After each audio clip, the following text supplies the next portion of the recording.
అక్కడ కన్నతల్లి ఎదురుగా ఉండి ఏడుపావిడ.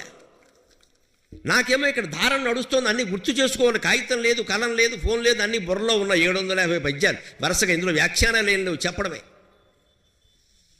మధ్యలో ఏడుస్తూ కళ్ళు తుడుచుకుని దండం పెట్టు కూర్చుంటుంది. నాకేసి చూడట్లేదు.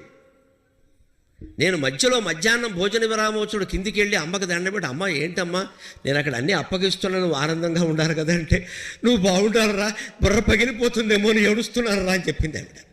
ఏం ప్రేమ, ఏం ప్రేమ, ఏం ప్రేమ! నువ్వు బాగుండాలిరా, అన్ని పద్యాలు బుర్రలో ఉన్నాయి, చెప్పగలవలేదు, బుర్ర పగిలిపోతుందేమో అని ఏడుస్తున్నారా, ఎందుకు ఒప్పుకున్నావురా, ఇంట్లో ఉండకపోయావా అందమ్మా. అది తల్లి ప్రేమ, అది తల్లి ప్రేమ. ఏం చెబుతాము తల్లి గురించి? అందుకని ప్రతి సభలో అమ్మ అమ్మ అని ఏడుస్తాను. నేనేదో పెద్దవాడిని అవ్వడం, పెద్ద బిరుదులు సంపాదించడం, కోట్లు సంపాదించడం, అందరి చేత దండాలు పెట్టించుకోవడం ఆవిడకి ముఖ్యం కాదు. నేను ఆరోగ్యంగా ఉండడం ఆవిడకి కావాలి. ఇది భార్య ప్రేమ, ఇది తల్లి ప్రేమ, ఇది భర్త ప్రేమ. ఇందుకోసం ప్రేమించాలి మన వాళ్ళని, భవిష్యత్తు కోసం కాదండి. పిల్లల్ని ప్రేమించవలసింది వాడు ఆరోగ్యం కోసం, వాడు ఆనందం కోసం, వాడు మార్కుల కోసం కాదమ్మా, వాడు ర్యాంకుల కోసం కాదు. ర్యాంకుల కోసం, మార్కుల కోసం పిల్లల్ని పెంచుతున్నావు, స్వార్థంతో పెంచుతున్నావు అన్నమాట. నువ్వు బాగుండాలి, నువ్వు బాగుండాలి. ఒకడు వాడికి 4 మార్కులు తక్కువ వచ్చి వాడే, అమ్మ నాకు మార్కులు తక్కువ, అదో మార్కులు ఎవరికైనా వస్తాయరా, ముందు అన్నం తినమ్మా, పర్వాలేదు, నువ్వు సుఖంగా ఉంటే ఎంతో చాలు అని వాడికి ధైర్యం చెప్పాలమ్మా.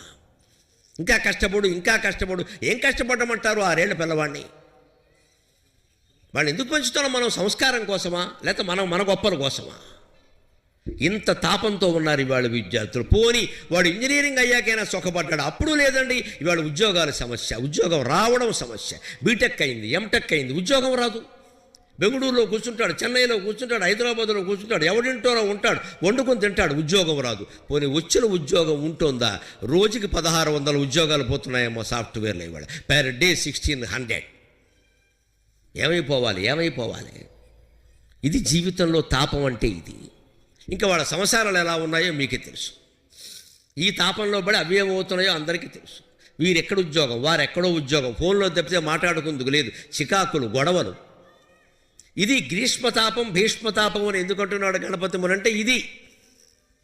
దీన్ని పోగొట్టగలిగింది భగవద్భక్తి ఒక్కటే. ఏది జరగని, ఉద్యోగం ఉండని, పోని, ఏది కానీ, ఎన్ని ఇబ్బందులు రాని, దైవభక్తి అనేది మన మనస్సులో పూర్ణంగా ఉంటే, ఇది కాకపోతే ఇంకోటి, ఇది కాకపోతే ఇంకోటి, మనశ్శాంతిగా హాయిగా ఉంటాం. ఆ వ్యక్తి పట్ల అమ్మవారు బాధ్యత వహిస్తుంది సంపూర్ణంగా. అదే చెబుతున్నాడు ఇక్కడ.